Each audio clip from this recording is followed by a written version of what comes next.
So you were at the venture capital firm Excel, partners in the 1990s. The industry was very male-dominated back then. It still is, but much more so back then. There were very few women. What made you say to yourself, I want to pursue that path? I want to do that.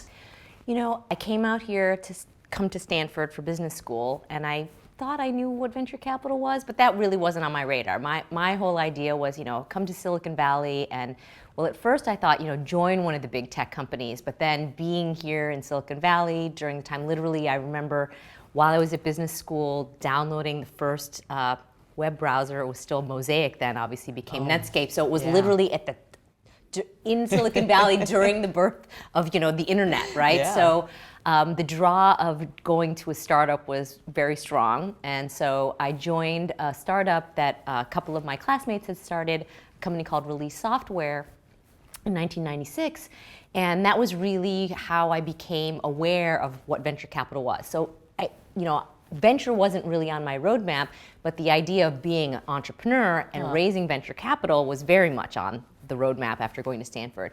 And through that process, I was there for 3 years.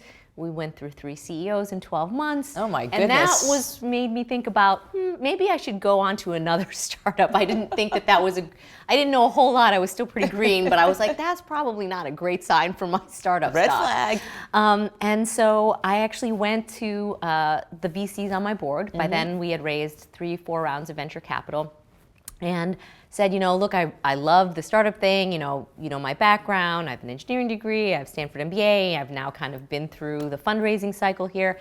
You have any other startups? This time I'd be happy to come in on the ground floor even before funding. I think I could write the business plan and help launch the business. And one of the VCs on my board said, okay, I'm going to introduce you to 3 startups that we're thinking of funding or have funded, but I'm also going to introduce you to 3 other VC firms because he knew my background. At this point, it was late 98, early 99. He said, most VC firms are raising bigger funds, so they're looking to hire more people on the investing track. Maybe you would like doing that. Yeah. And so that's how I ended up joining, as the entrepreneurs say, the dark side and becoming a venture capitalist. And I joined Excel in the beginning of 1999.